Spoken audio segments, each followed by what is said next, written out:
collaborating with the solid waste management and as well as the health and environment department. And so next week, God's willing, we will have representative from those departments who will basically try to inform the general public as to how an effort such as this is very necessary. And we are not doing it without you, the citizens of St. Kitts and Nevis. I want to say on the onset that the police, it's never the intention of the police to always have to use the enforcement and the application of the law to solicit cooperation. The police always will want and continues to appeal to the civic mindedness of citizens for good cooperation, national pride and everything, and so that we can together as a community, as a country, help to preserve the beauty of our country. And so this has been a concern of the citizens in various residents, in particularly on the 18th of January, we would have had a town hall meeting with the Kearn community, and these are some of the concerns that were raised. And so we want to operate from a standpoint of policing by consent. So then when you as member of the community raise concerns, it is obligated to the police to not only consider those concerns, but to do what is necessary to address them. And sometimes if it needs, there is a requirement for the application and the implementation or enforcement of the law to get it done. That is how sometimes we have to do. So my purpose here this morning is just to, we are talking about the litters, and I want to really share some information with regards to the law that governs those kind of situations, with the hope, my objective is that you will be informed of the law, and as good citizenry, you will then come in compliance with the law.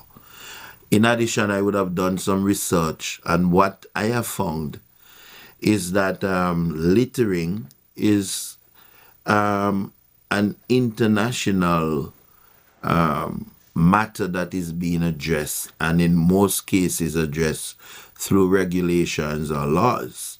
I have also found that sometimes the regulations or the laws are somewhat standardized, but they mirror each other. For example, part of my I would have checked on derelict vehicles, and I found one that was very similar to ours in the Virgin Islands, the government of the Virgin Islands.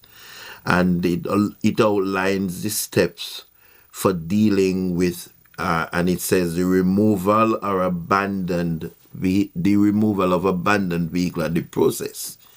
And so the first step is that once the derelict vehicle has been identified by the department, whether on a public property or on the road, a notice is served to the owner of the vehicle or affixed to the vehicle.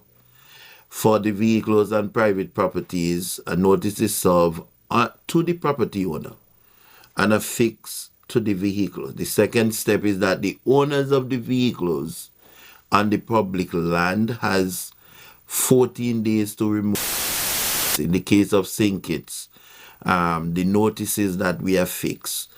When we're dealing with private lands, we use the Solid Waste Management Act, which we will talk a little about, and that allows for 7 days. 7 days for compliance, but in the case of this in the Virgin Islands, I'm recognizing that it's 14 days. And so they are very somewhat similar. The owners of the vehicles on private land has 21 days to remove their vehicle. Now, on the road, in our law, and the public road, if the vehicle is abandoned or broken down, abandoned means that you might have some mechanical defect, a mechanic failure, and so if you are going to keep the vehicle on the road for less for more than 24, then under the law it's deemed abandoned. It doesn't mean abandonment doesn't mean that you have discharged your ownership or your interest in it, but because of the length of time it is left on the road, and so under the Vehicles and Road Traffic Act, which I will tell you more, then within 48 hours you will be given a notice to remove that vehicle. And if that vehicle is not being removed, then the law gives the police the authority to move that vehicle to an appropriate place. And so the third step in case of the Virgin Islands law, it says once the notice expires, the department will remove or dispose vehicles that have not been removed.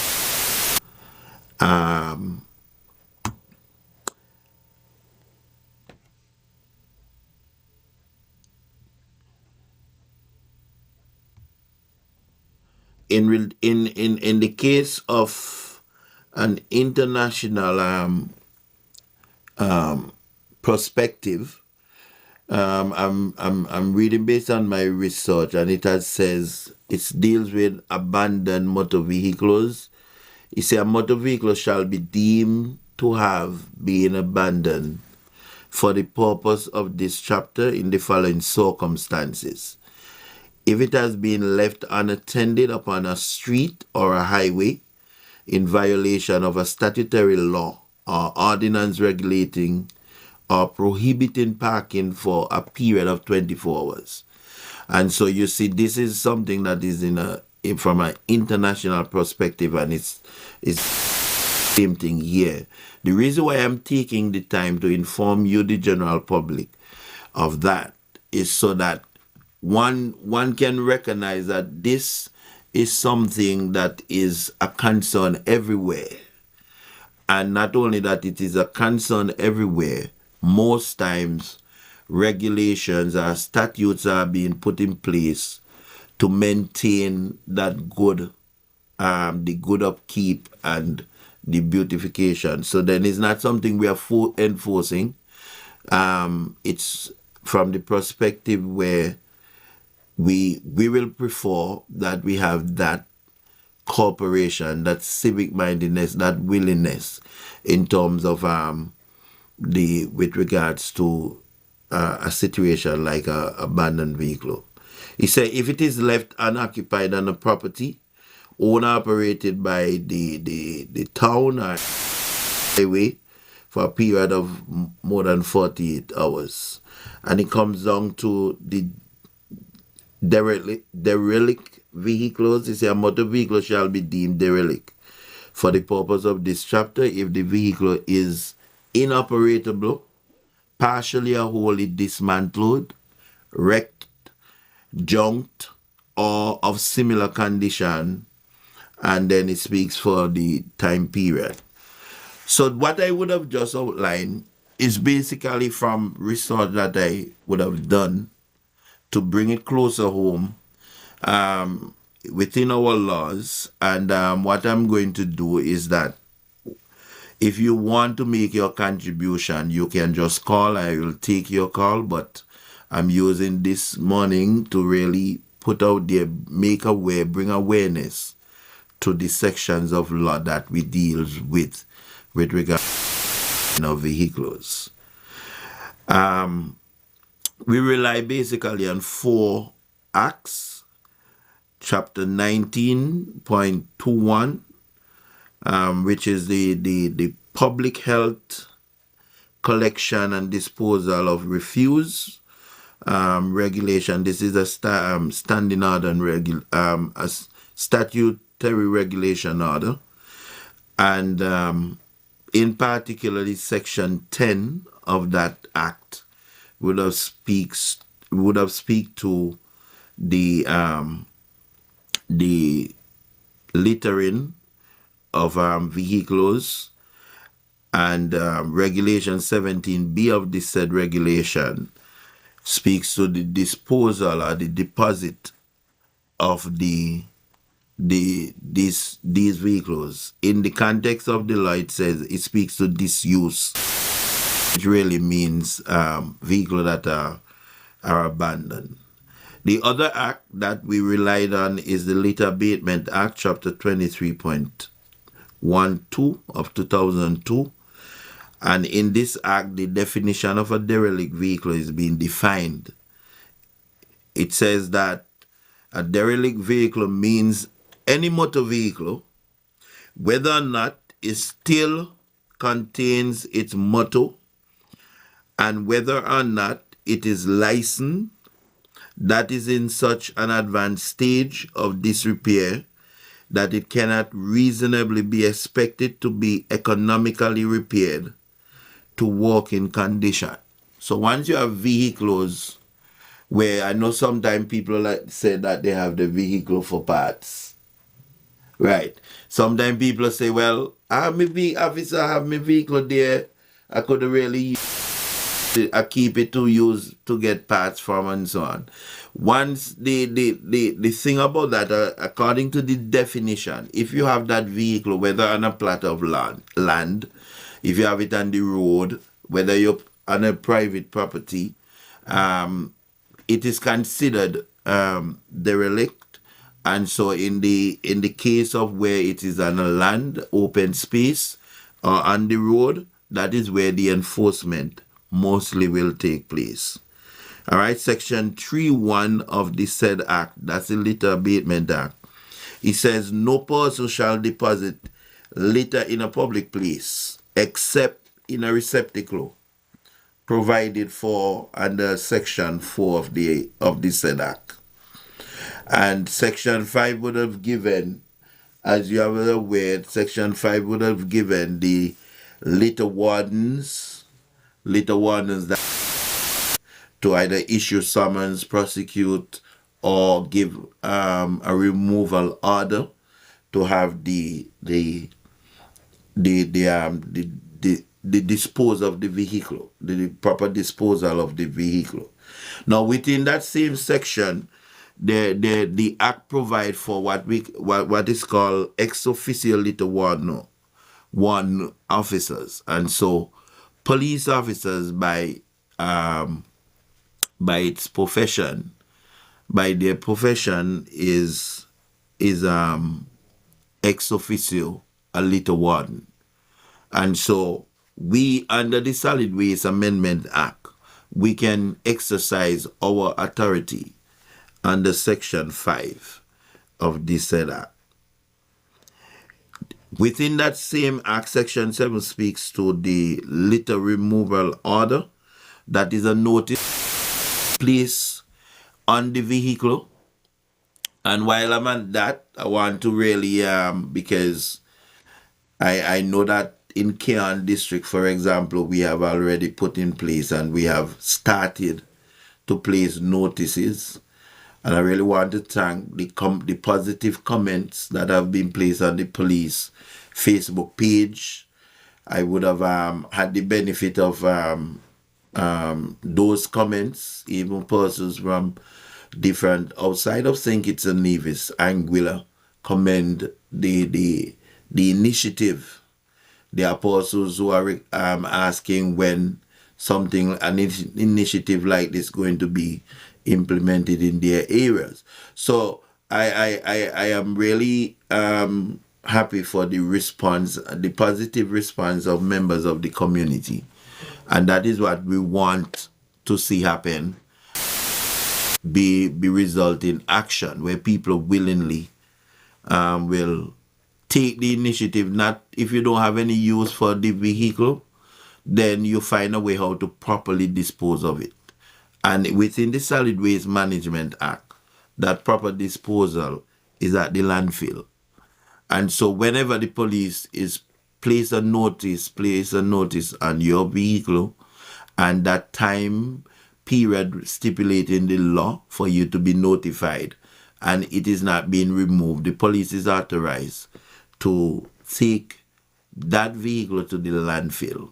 That cost of removing your vehicle, you can be taken to court to recover that cost.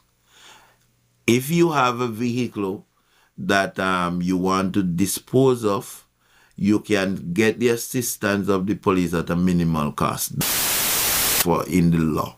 So then it's not just subject to enforcement only.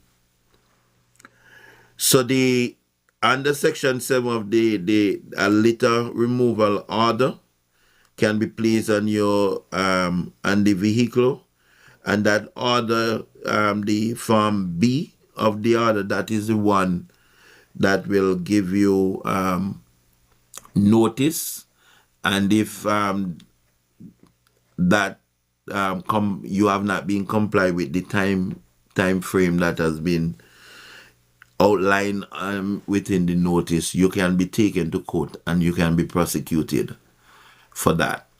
And that is something that the police is contemplating presently, where rather than incurring or having to the logistics of removing, the police place the notice on your vehicle, and if that vehicle is not removed, then you are being prosecuted.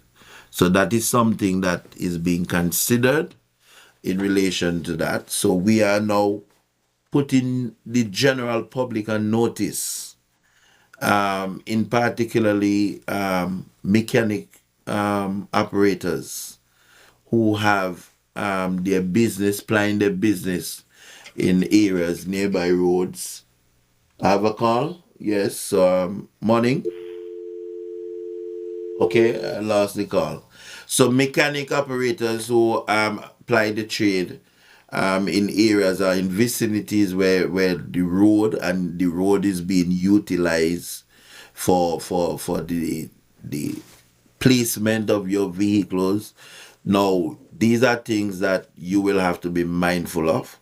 And so once you are being a notice is being placed on the vehicles and you are notified and request to remove the vehicle, and that is not done, even though the vehicle is not your own vehicle, are not the owner of it, because you are in the control of it, then you also will be prosecuted for having been in violation with the law.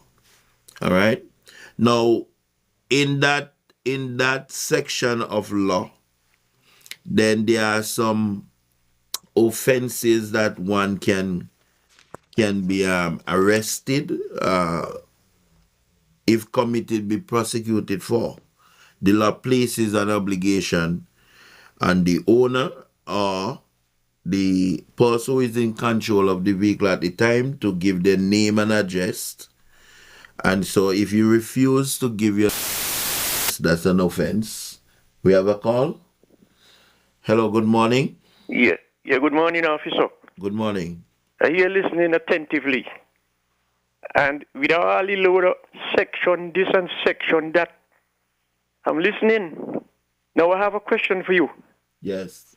Now suppose a truck driver going with his truck and his rear end axle break, and the mechanic happens to move the truck off the road, the government road, and the mechanic has it on a piece of private land, and it is there more than 48 hours before they could get an axle to replace that broken one.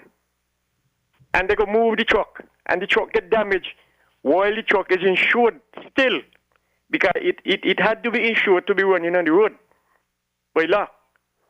So while they're moving it from there, something happened to the truck and it get damaged. Who is responsible for that?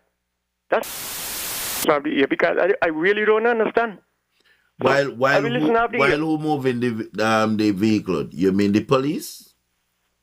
Well, who's supposed to who got there to enforce the law over 48 hours as you read out earlier? Well, just to be clear that the 48 hours speak to vehicles remaining on the road longer than that time. So if it is on a private land or whatever, then there would not be any violation. Go back over some of the thing you read and you see what you say. Early up. Well, what I Something about recall saying, private land, yeah. what I recall saying that the private, when I speak to having vehicles on private land, those are in the case of derelict vehicles, derelict, and I would have gone through the meaning in the law of derelict vehicles. So if the vehicle is broken down such condition that the possibility of it to become operational, then that is considered derelict. And so a notice can be placed on that vehicle. If it is not private property, the notice can be given to the owner to have the vehicle removed. Okay, I'll hang Now, up. one of the things that I must say, because I'll hang up.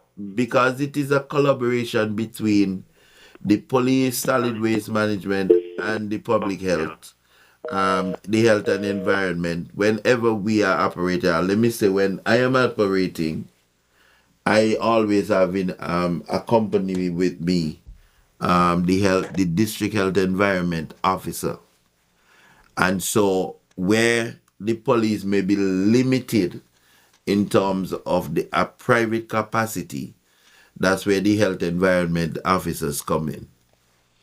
And where the police did, in terms of its authority, you have this solid waste management, litter wardens coming. And so there is really a need for a collaborative effort.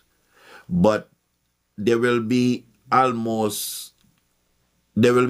a case where the police would not have the authority to act, because the police, in the case of the Litter Abatement Act, that's the authority that the police has to act.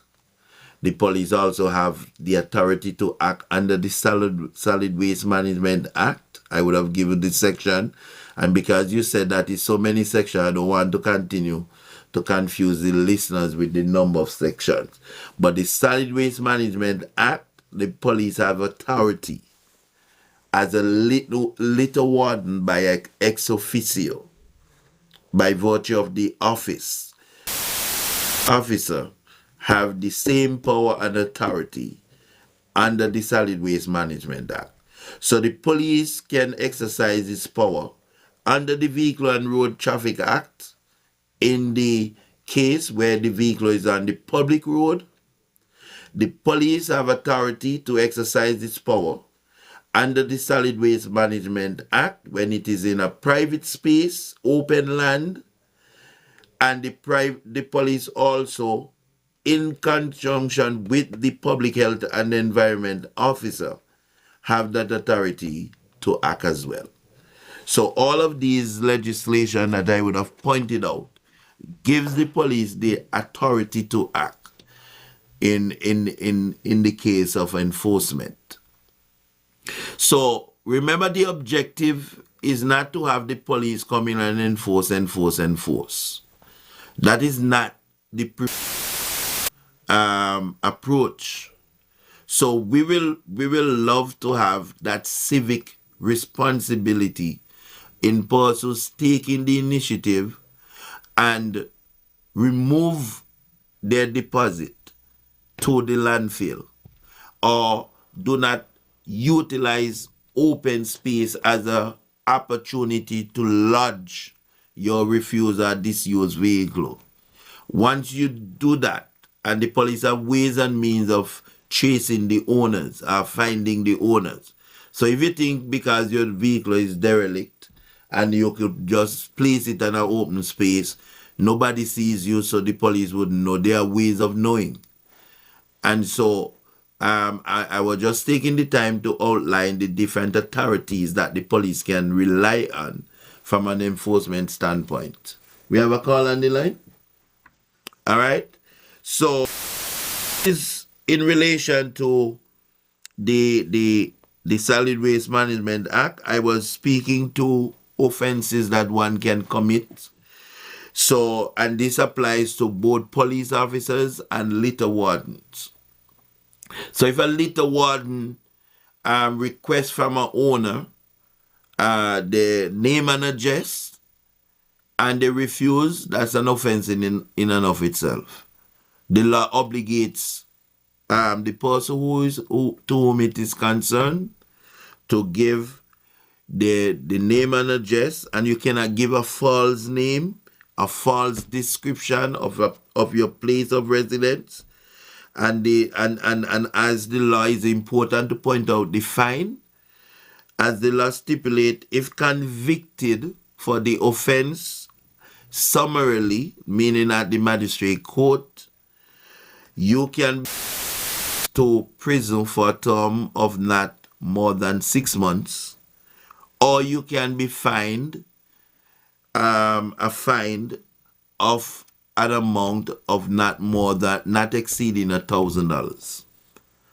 So there are penalties for these offenses. You are not supposed to willfully obstruct a litter warden officer or a police officer in the execution of the duty. So those persons who think, well, because it's a litter warden, you could go and you could push off the people, you do different things. We have a call? Those are serious offenses. All right, we missed the call? Okay, we missed that call.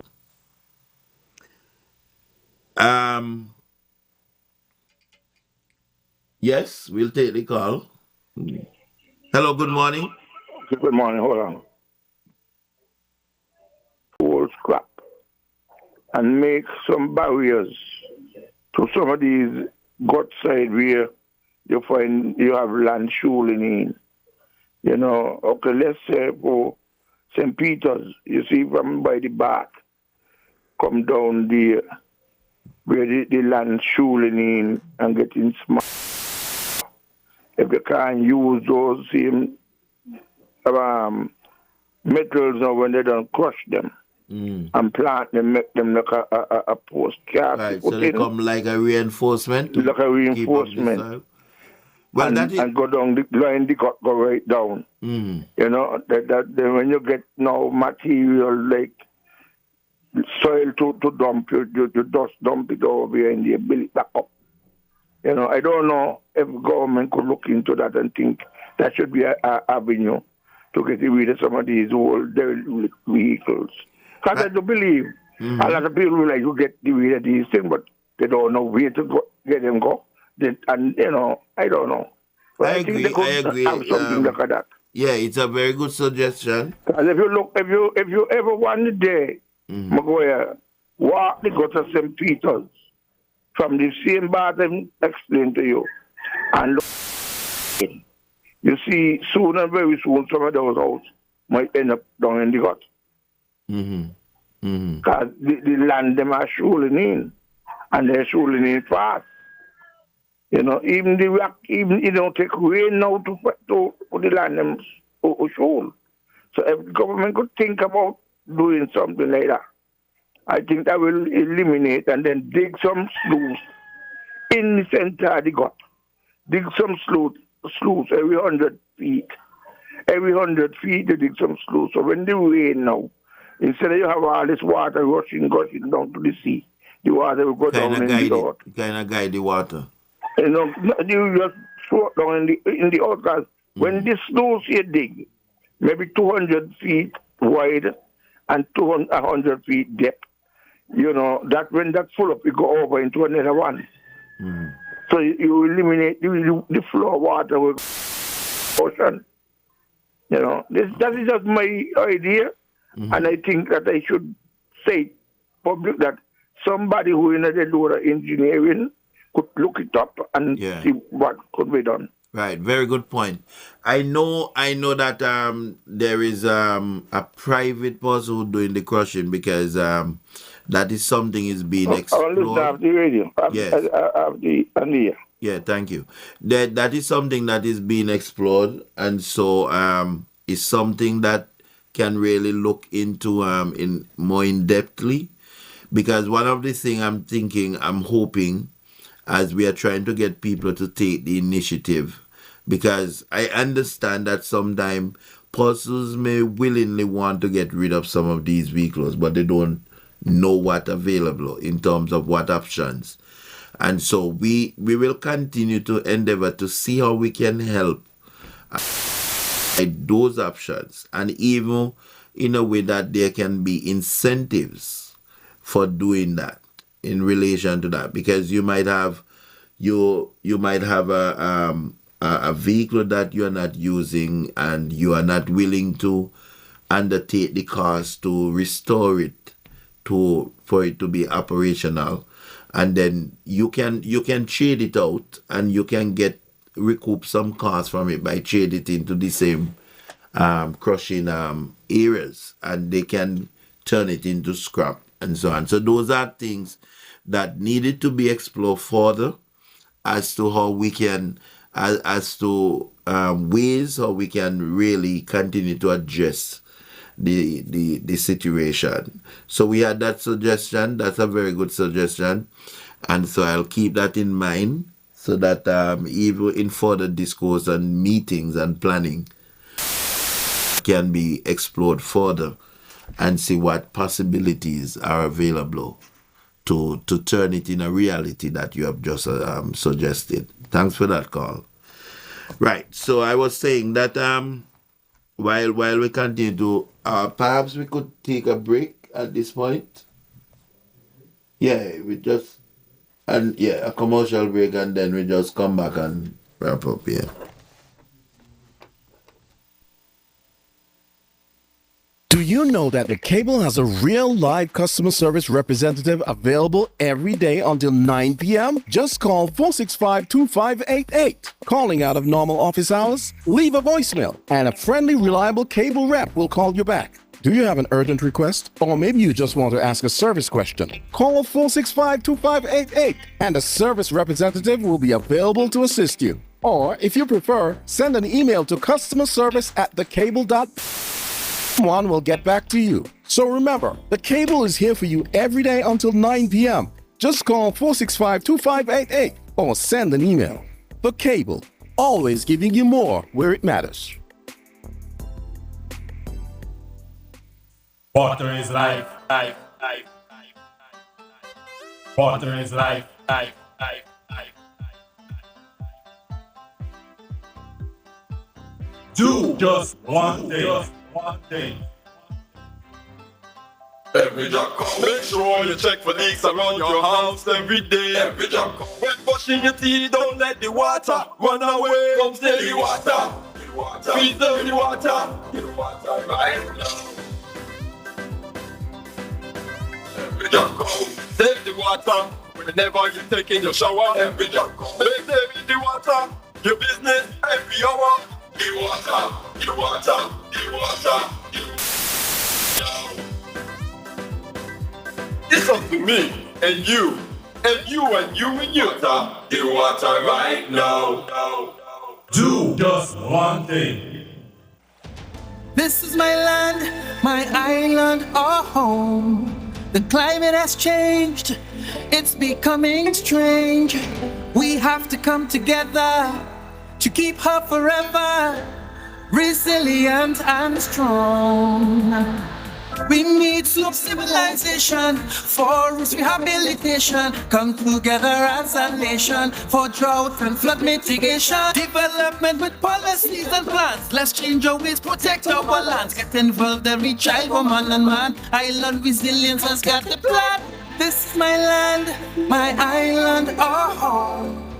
It's time to come together to keep her forever resilient and strong. Island Resilience, promoting a climate of change. The Climate Change Adaptation and Sustainable Land Management Initiative of the OECS Commission, funded by the European Union.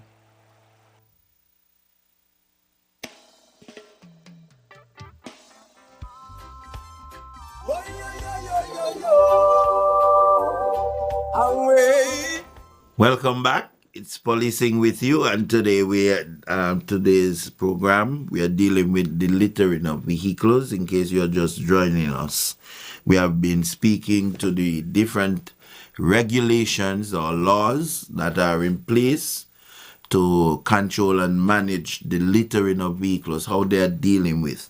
And so before after our break, we are at the point where we're talking about the disposal of derelict vehicles. So prior to that, we were talking about the procedures in terms of being given, and after a period of 7 days, that are within the 7 days, the expectation is that the owner, persons who are in control of that vehicle, have the vehicle be removed and deposit at the appropriate place. And within the Solid Waste Management Act, that appropriate place is the the landfill. We have a call?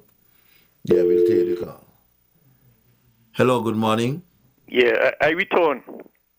I like the idea that the guy gave with the crushed vehicles them and pile them up, pack them up to keep the dirt from shooting in. I love it. But here's another way too. A lot of people can be employed by basketing boulders in wire nets and pack them up on the hills, both sides of the hill. Because I've seen them around the country. That is one way too, to keep the dirt from going in the gut. Yeah. And Westbourne gut, a certain way up. The center of the gut is cast with concrete, and it has 2 walls on both sides to prevent the water from eating out the dirt. That's another way. And in St. Thomas and Croix, what they do down there, they crush all the old vehicles and flatten them, and then they ship them out to Puerto Rico for them to be remelted. And so therefore the country can make a revenue from shipping them out. Right, that is what we are saying, Carla, that this can be an initiative from a private business standpoint, as well as it can be done. The government can provide the opportunity, but we have recognized, because at how vehicles are coming in, and those vehicles that are discarded, we recognize that there will have to be some mechanism in place to properly dispose of them. Right, and because so you remember, you can a lot of do things so in the world now are being recycled. Yeah. Okay then. Let somebody else come in. Right, thank you very much. Yeah. Right, so as I was saying is that we have another call. Okay, we'll take that other call. Hello, good morning. Good morning. Yes, morning. I have a question which is, I think, should be answered. Every time a vehicle arrives on the island, government collects $5,000, I think it's $5,800, and they call it environment levy. I think that $5,850 should be put to discarding those vehicles. I remember there was an environmental levy tax when you were traveling at the airport, and that was meant to hand over to solid waste, which I think eventually it did happen. I'm not sure if that's still happening, because solid waste was running in the red, and they were collecting money at the airport, and it was not handed over to solid waste to do the operation. So maybe that money can look at carefully and turn over to whoever going to do to discard those old vehicles. It shouldn't cost the country and the people anymore, because we've been paying for that all the time. The last thing where I got to hear is it discontinued of covering the trucks with the sand. I know that is not your topic right now, but it appears as if that have stopped, and blocking the weed eater from damaging people's vehicle he used to put by the side of the road. I'm not sure why all of that stopped. That is public safety. So those 2 questions, I think maybe you could try and answer. You might not know the answer to them, because no one knows everything. And regarding these matters, these are things that we should really look at. Thank you very much. Do have a good day. Yes, thank you. What I can say, I know of the environmental levy tax in terms of how it is used and what it is used for, that I can speak to. I remember when it was passed in Parliament, and the rationale given was to deal with other things pertaining to the environment. So that is something that can be looked into as to how we can really, as part of the finding of solutions, to deal with the derelict vehicles. With regards to the enforcement of truck being covered, yes, that is still ongoing. In terms of that, it can be a challenge, because it means therefore you will not really know until the vehicle have already passed. And so we continue to encourage and educate the truck operators of that aspect of the law. I recall when I was working at the traffic department, when they were resurfacing the old road bay, that this is a campaign that we are really soliciting a collaborative effort, both with the government agencies that has attributing part in relation to our effort, but more so collaborative effort between the members of the community. This is part of our community engagement approach in relation to deal with that. We don't want to have to do it, even though we have the authority available to us, or the law, and which we can really apply. We will rather not, we will prefer a consented approach in relation to the community. And so if for some reason you have a vehicle, you can always feel free to reach out to the district police, and then we can try and arrange and see how we can assist you in relation to, not to carry the cost, but how we can make it a little bit possible for you to have that removed.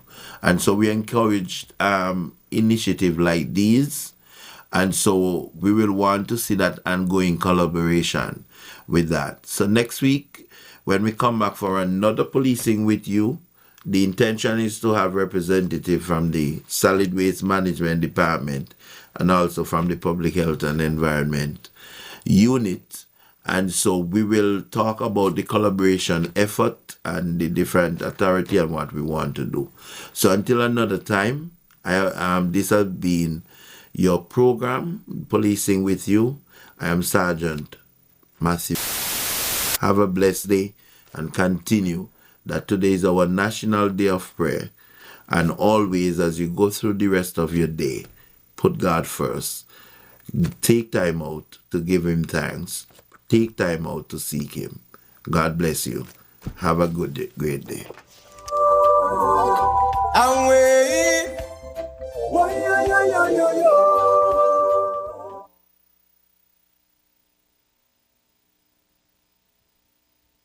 I am the Reverend Canon Glenville A. Edwards, Provost and Parish Priest of the Pro-Cathedral of St. George with St. Barnabas, Basse-Terre here in St.